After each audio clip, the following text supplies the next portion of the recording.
పోరాటం చేస్తామని చెప్పి కూడా మీ అందరికి తెలియజేస్తూ మీ అందరికీ thank you.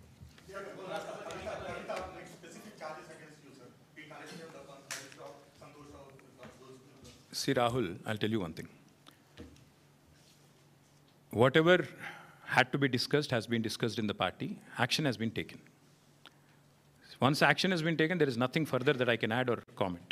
Because whatever had to be discussed internally on party forums, we have done that. And we have acted. And therefore, after the action has been taken, there is nothing further for me to comment or elaborate on. Thank you. Yes, ఇప్పుడు దాదాపు 20-25 రోజుల కింద అనుకుంటాను ఉపరాష్ట్రపతి ఎన్నికల ఘట్టానికి తెరలేసినప్పుడు మేము స్పష్టంగా చెప్పాం, రాష్ట్రంలో 70 లక్షల మంది రైతులు, ఈరోజు మనం ఈ నిమిషం ఇక్కడెక్కడైతే మాట్లాడుతున్నామో, ఈరోజు మనం ఇక్కడున్నాం హైదరాబాద్లో, లక్షల మంది రైతులు ఇవాళ క్యూలలో ఉన్నారు ఎరువుల దుకాణాల ముంగట. రాష్ట్ర వ్యాప్తంగా, ఒక జిల్లా కాదు, అన్ని జిల్లాల్లో ఎక్కడికక్కడ కొట్టుకుంటున్నారు, మహిళలు కొట్టుకుంటున్నారు, మహిళా రైతులు. అంత అరాచకమైన పరిస్థితి ఉంది. 20-25 రోజుల కిందట మేము మా పార్టీ నుంచి డిమాండ్ చేసినాం, ఇది రాష్ట్ర ప్రభుత్వ వైఫల్యమా, కేంద్ర ప్రభుత్వ వైఫల్యమా, ఎవరిది అన్నది మీరు తెలుసుకోండి, కానీ రైతులకు ఎరువులు అందించండి. మీరు అందిస్తే తప్పకుండా మీకు మద్దతు ఇచ్చే అంశం పరిశీలిస్తామని చెప్పాం. We have nothing against the 2 candidates. ఇద్దరు మంచోళ్ళే కావచ్చు, justice Reddy and CP Radhakrishnan ఇద్దరు కూడా మంచోళ్ళే కావచ్చు, మేము కాదంటలేదు. కానీ ఇవాళ వాళ్ళు ఇద్దరు అభ్యర్థులు కూడా 2 వ్యవస్థలకు ప్రతినిధులు. అటు ఎన్డీఏ, ఇటు ఇండియా, ఈ 2 కూటమిలకి వారు ప్రతినిధులు. వారు వ్యక్తులుగా కాదు నించున్నది, ఇండిపెండెంట్గా నించోలేదు. ఒకరు కాంగ్రెస్ తరపున, ఒకరు బీజేపీ తరపున నించున్నారు. ఇటు కాంగ్రెసు, అటు బీజేపీ ఇద్దరూ కూడా ఈ రాష్ట్ర రైతులను వేధిస్తున్నారు, సతాయిస్తున్నారు, చావగొడుతున్నారు. వాళ్ళు ముష్టి యుద్ధాలకు తిరిగే ఒక అరాచక పరిస్థితి తెచ్చిపెట్టినారు. 20-25 రోజుల కింద మేము హెచ్చరించినా, అప్రమత్తం చేసినా ఇంతవరకు కేంద్ర ప్రభుత్వం స్పందించలేదు, రాష్ట్ర ప్రభుత్వం స్పందించలేదు. అందుకే 70 లక్షల మంది తెలంగాణ రైతన్నల తరపున మేము నిర్ణయం తీసుకున్నాం. నిజానికి నోటా ఉంటే ఎన్నికలు బహిష్కరించడం మంచిది కాదు, ప్రజాస్వామ్య ప్రక్రియలో పాల్గొనాలి. నోటా అనే బటన్ ఉంటే అందులో నోటా కొత్తటోళ్ళం, కానీ నోటా లేదు. అటో ఇటో ఏదో రెండిట్లో ఏదో ఒకటి చేయాల్సిన పరిస్థితి ఉంది. అందుకే ఈ ఎన్నికలు మేము we're abstaining, we're not going to participate as a party. నిన్నగాక మొన్న 2 రోజుల కిందట మా రాజ్యసభ ఫ్లోర్ లీడర్ సురేష్ రెడ్డి గారిని, అదేవిధంగా అందుబాటులో ఉన్న రాజ్యసభ సభ్యుల్ని పెద్దలు కేసీఆర్ గారు లంచ్కి పిలిచారు. మీటింగ్ కూడా అయింది, చర్చ కూడా జరిగింది ఏం చేద్దామని. చర్చించిన తర్వాతనే, అందుబాటులో ఉన్న ముఖ్యులతో కూడా చర్చించిన తర్వాతనే నిర్ణయం తీసుకున్నారు. ఈ ఎలక్షన్లో మేము ఎవరికి కూడా సబార్డినేట్ కాదు, ఎన్డీఏ సబార్డినేట్ కాదు, మేము ఇండియా సబార్డినేట్ కాదు, మేము తెలంగాణ ప్రజలకు సబార్డినేట్ అంతే. కాబట్టి తెలంగాణ ప్రజల పక్షాన వారి బాధను వ్యక్తం చేయడానికి ఇది ఒక వేదికగా వాడుకుంటున్నాం. తెలంగాణ రైతుల పక్షాన ఈ ఎన్నికల్లో మేము పాల్గొనబోట్లేదు. We're going to abstain.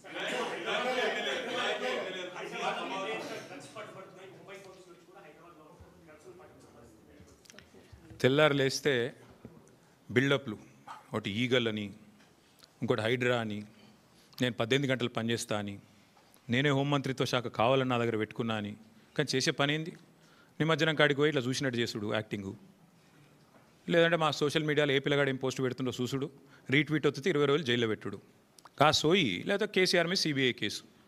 అంటే టీఆర్ఎస్ నాయకత్వం మీద, బీఆర్ఎస్ నాయకత్వం మీద పెట్టిన శ్రద్ధ, దృష్టి. నేను ముఖ్యమంత్రిని అడుగుతున్నా, నీకు అసలు సిగ్గుందా? మహారాష్ట్ర పోలీసు వాళ్ళు వచ్చి ఇక్కడ నెలల తరబడి ఆ కంపెనీలో కూలీలుగా చేరి, కార్మికులుగా చేరి, నెలల తరబడి పరిశోధించి, చివరికి అది డ్రగ్స్ అని తెలుసుకున్న తర్వాత, నిర్ధారించుకున్న తర్వాత, నీకు ఖబర్ లేకుండా, నీ పోలీసు వాళ్ళకి ఖబర్ లేకుండా, నీ ఇంటెలిజెన్స్ వ్యవస్థ కుప్పగూలిపోయి వాళ్ళు వచ్చి దాడి చేసి, మహారాష్ట్ర పోలీసు వాళ్ళు వచ్చి హైదరాబాద్లోని చర్లపల్లిలో దాడి చేసి 12,000 కోట్ల డ్రగ్స్ పట్టుకున్నారు. నేను ముఖ్యమంత్రిని అడుగుతున్నా, నీకేమైనా ముడుపులు ముట్టినాయి? ఇలా 12,000 కోట్లు 21 నెలల నుంచి ఏం చేస్తున్నావు? నీ ఈగల్ ఏం చేస్తుంది? నీ హైడ్రా ఏం చేస్తుంది? నీ హోంమంత్రిత్వ శాఖ ఏం చేస్తుంది? నీ పోలీస్ ఇంటెలిజెన్స్ ఏం చేస్తుంది? ముడుపులు తీసుకోవడంలో బిజీగా ఉన్నారా? ఎట్లా? హైదరాబాద్లోని చెర్లపల్లిలో 12,000 కోట్లు. ఇది భారతదేశంలోనే 2వ అతిపెద్ద డ్రగ్స్ ఇప్పటిదాకా దొరికింది. ఇదివరకు ఒకసారి గుజరాత్లో దొరికింది 21,000 కోట్లు, ఇప్పుడు రెండోసారి 12,000 కోట్లు. సిగ్గులేని విషయం ఏంటంటే, సిగ్గుపడాల్సిన విషయం ఏంటంటే, మన పోలీసులకు ఖబర్ కూడా లేదు. మహారాష్ట్ర పోలీసులు వచ్చి దాడి చేసేదాకా మన పోలీసులకు ఖబర్ కూడా లేదు. ముఖ్యమంత్రి గారికి ముడుపులు అందినాయి అనేది నా అనుమానం. అందుకే చూస్తున్నట్టు వేయండేమో, లేదా ముఖ్యమంత్రి బిజీగా ఉన్నాడేమో. ఏది ఎవడు రీట్వీట్ అవుతుండే వాని మీద కేసు పెట్టుర్రి, ఎవడు పోస్ట్ పెడుతుండే వాని అర్జెంట్ లోపలేయండి, లేదా గణేష్ కాడ పోయి కొద్దిగా స్టంట్ కొట్టినట్టు చేద్దాం, అక్కడ కేసీఆర్ పాటలు బాగా పెడుతురు, పోలీసు వాళ్ళు డీజే బాక్సులు గుంజుకోవాలి, యాంప్లిఫైర్లు గుంజుకోవాలి, గదే పని. ఏమన్నది ఇవాళ పోలీసులకు రాష్ట్రంలో పని? పాపం పోలీసుల బండ్లలో డీజిల్ దిక్కులేదు. మేము మమ్మల్ని అరెస్ట్ చేస్తుంటే హరీష్ రావు గారు అడిగినారు, ఏమైనా నీకు టీఏ వచ్చిందని అడిగారు. పాపం ఆయన నవ్వుతుండు పోలీసు ఆయన. డిఏ వచ్చినాదా, టీఏ వచ్చినాదా, మీ బండ్లలో డీజిల్ అని వస్తున్నాదా అంటే చెప్పలేకపోతున్నారు, పోలీసు వాళ్ళు నవ్వుతున్నారు. అట్లాంటి పరిస్థితి ఉన్నది వాళ్ళు. అందుకే ఈ రాష్ట్ర హోంమంత్రికే ముడుపులు అందినట్టుగా నాకైతే అనుమానం ఉంది.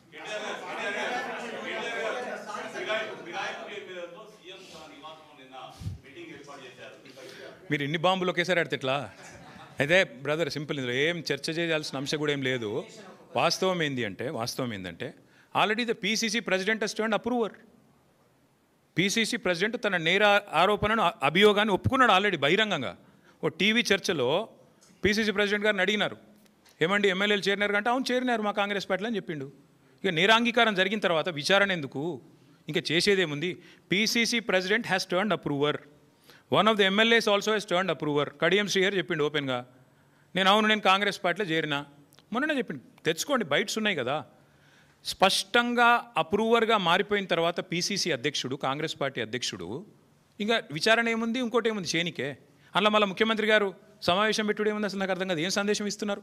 తెల్లారలేస్తే కాన్స్టిట్యూషన్ బుక్ పట్టుకొని తిరుగుతారు. ఇక్కడ మీ పీసీసీ ప్రెసిడెంట్ అప్రూవర్ అయిపోయిండు, మీ ఫిరాయించిన ఎమ్మెల్యేలు అప్రూవర్లు అయిపోయినరు. కొత్తగా ఏముంది పరిశోధించి విచారించి సాధించేది? ఏం లేదు కదా. ఐ థింక్ ఇక విల్ స్టాప్ హియర్.